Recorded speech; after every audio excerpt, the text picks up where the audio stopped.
अब molar mass calculate करना हो गया है आसान। अगर आपको भी मोलर मास निकालना नहीं आता है तो घबराएं नहीं। आज की वीडियो के बाद आप सिर्फ 10 सेकंड में मोलर मास कैलकुलेट कर सकेंगे। बस एक आसान सा तरीका और छोटे से ट्रिक याद रखनी है। तो आए सीखते हैं मोलर मास निकालने का सबसे आसान तरीका। लेकिन मोलर मास सीखने से पहले एक छोटी सी चीज जानना बहुत जरूरी है, और वो है एटॉमिक मास।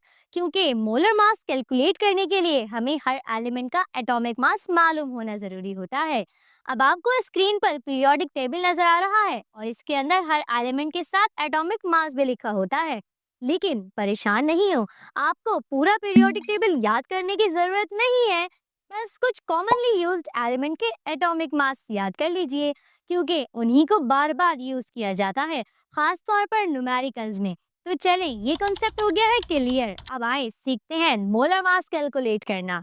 मोलर मास निकालने से पहले बस एक बात याद रखें, number of atoms multiply by atomic mass, यही फॉर्मूला है जो हम बार बार इस्तेमाल करते हैं। तो सबसे पहले हम मालूम करेंगे वाटर का मोलर मास। तो हमारे पास यहाँ पर दो एलिमेंट्स हैं, एक हाइड्रोजन और एक हमारे पास है ऑक्सीजन। तो सबसे पहले हम देखेंगे नंबर ऑफ एटम्स को। तो हमारे पास यहाँ पर जो हाइड्रोजन की एटम्स हैं वो हैं 2, तो हमने सबसे पहले लिख दिया 2। इसी तरह उसको मल्टीप्लाई कर देंगे एटॉमिक मास से, तो हमारे पास हाइड्रोजन का जो एटॉमिक मास होता है वो होता है 1। इसी तरह हमारे पास जो नंबर ऑफ एटम्स हैं ऑक्सीजन के वो है 1, और उसको हम मल्टीप्लाई कर देंगे एटॉमिक मास से। तो ऑक्सीजन का हमारे पास जो एटॉमिक मास होता है वो होता है 16। अब हम इनको आपस में मल्टीप्लाई करेंगे तो 2 वन जा हमारे पास 2 होगा और 16 वन जा हमारे पास 16 होगा। और अब हमने क्या करना है, इन दोनों को ऐड कर लेना है। तो जब हम इन दोनों को प्लस कर लेंगे तो हमारे पास जो आंसर आएगा वो आएगा 18। और अब आपने लाजमी तौर पर लिखना है मोलर मास की यूनिट। तो हमारे पास जो मोलर मास की यूनिट होती है वो होती है ग्राम पर मोल। और सेकंड नंबर पे हम मालूम करेंगे कार्बन डाइऑक्साइड का मोलर मास। तो हमारे पास यहाँ पर दो एलिमेंट्स हैं, एक है कार्बन और दूसरा हमारे पास है ऑक्सीजन। तो हमारे पास सबसे पहले नंबर ऑफ एटम्स जो हैं वो कार्बन के वो है 1, और उसको हम मल्टीप्लाई कर देंगे एटॉमिक मास से। तो कार्बन का हमारे पास जो एटॉमिक मास होता है वो होता है 12। इसी तरह अब हम ऑक्सीजन के नंबर ऑफ एटम्स देखेंगे। तो ऑक्सीजन के हमारे पास 2 एटम्स है, तो हमने यहाँ लिख दिया 2, और उसको मल्टीप्लाई कर देंगे एटॉमिक मास से। तो हमारे पास ऑक्सीजन का एटॉमिक मास 16 होता है, तो हमने यहाँ पे लिख दिया 16। अब हम इनको आपस में मल्टीप्लाई करेंगे तो हमारे पास ये 12 वन जा 12 होगा, और जब हम 2 को 16 से मल्टीप्लाई करेंगे तो हमारे पास जो आंसर आएगा वो आएगा 32। अब हम इन दोनों को ऐड कर लेंगे, तो जब हमने इनको प्लस किया तो हमारे पास जो आंसर आया वो आया 44। और अब हम इसके साथ इसकी यूनिट लिखेंगे जो कि हमारे पास है ग्राम पर मोल। तो अब हमें कार्बन का मोलर मास मालूम हो चुका है। और थर्ड नंबर पे हम मालूम करेंगे कैल्शियम कार्बोनेट का मोलर मास, जो कि हमारे पास है CaCO3। तो अब यहाँ पर हमारे पास है टोटल 3 एलिमेंट्स। पहला हमारे पास है कैल्शियम जो कि है Ca, दूसरा हमारे पास है कार्बन, इसके अलावा तीसरा हमारे पास है ऑक्सीजन। अब हम क्या करेंगे, हम लिखेंगे सबसे पहले नंबर ऑफ एटम्स। तो कैल्शियम यहाँ पे हमारे पास 1 है, तो हमने लिख दिया 1, और उसको मल्टीप्लाई कर देंगे एटॉमिक मास से। कैल्शियम का एटॉमिक मास होता है 40, तो हमने लिख दिया 40। इसी तरह अब हम लिखेंगे कार्बन का नंबर ऑफ एटम्स। तो यहाँ पर हमारे पास जो नंबर ऑफ एटम्स है वो 1 ही है, तो हम लिखेंगे 1, और उसको मल्टीप्लाई कर देंगे एटॉमिक मास से। तो कार्बन का एटॉमिक मास होता है 12, अब हमने लिख दिया 12।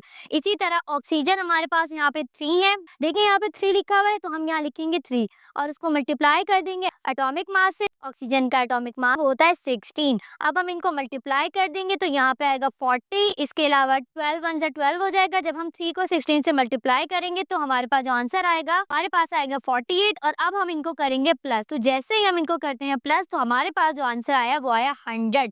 साथ में हमने इसकी यूनिट लिखी जो कि हमारे पास है ग्राम पर मोल।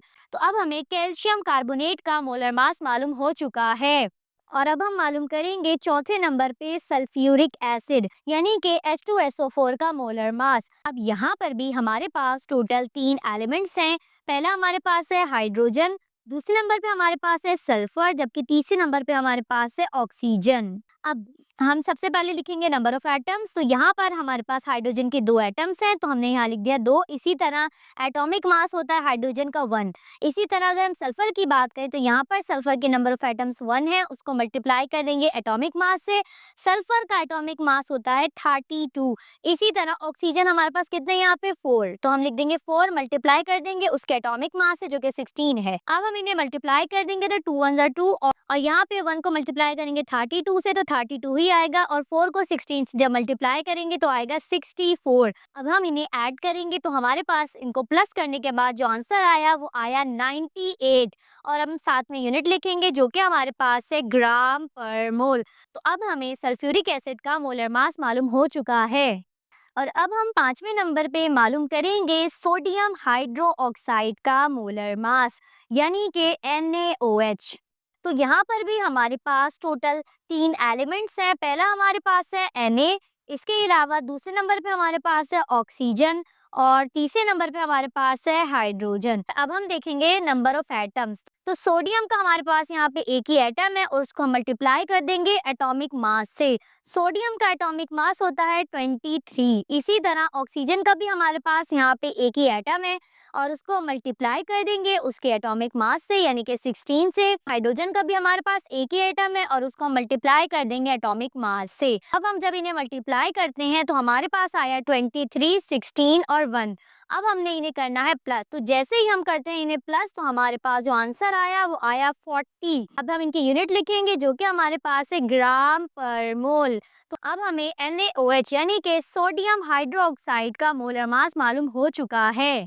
और अब हम मालूम करते हैं मिथाइल अल्कोहल यानी कि CH3OH का मोलर मास। यहाँ पर भी हमारे पास टोटल 3 ही एलिमेंट्स हैं। पहला हमारे पास है कार्बन, दूसरे नंबर पे हमारे पास है हाइड्रोजन, जबकि तीसरे नंबर पे है ऑक्सीजन। कार्बन का हमारे पास यहाँ पे एक ही एटम है, साथ में उसे हम मल्टीप्लाई कर देंगे कार्बन के एटॉमिक मास से जो कि होता है 12। देखिए यहाँ पे है 3 हाइड्रोजन और यहाँ पे है 1 हाइड्रोजन, तो टोटल कितने हुए 4। तो यहाँ पे हम लिखेंगे 4 ही और मल्टीप्लाई कर देंगे उसके एटॉमिक मास से जो कि होता है 1। इसी तरह ऑक्सीजन का भी एक ही एटम है और उसको मल्टीप्लाई कर देंगे उसके एटॉमिक मास यानी कि 16 से। अब हम इन्हें करते हैं मल्टीप्लाई, तो जैसे ही हम करते हैं इन्हें मल्टीप्लाई उसके बाद हमारे पास बस एक ही काम बचता है जो कि होता है ऐड करने का। अब हम इन्हें करेंगे ऐड, तो हमारे पास जो आंसर आया वो आया 32 और साथ में अब इनकी यूनिट लिखेंगे जो कि हमारे पास होती है ग्राम पर मोल। तो ये हमारे पास हो गया मिथाइल अल्कोहल का आंसर। अब जरा मैं आपको एक टास्क देती हूँ, तो आपको स्क्रीन के ऊपर नजर आ रहा होगा सोडियम नाइट्रेट और एल्युमिनियम क्लोराइड। अब आपने मुझे इन दोनों का मोलर मास मालूम करके बताना है कि इनका मोलर मास क्या आया है। ठीक है, कमेंट करके मुझे लाजमी बताइएगा कि आपका आंसर क्या आया है। तो उम्मीद करती हूँ कि आप लोगों को मोलर मास मालूम करना आ गया होगा। अभी भी कोई कंफ्यूजन है तो कमेंट सेक्शन हाजिर है।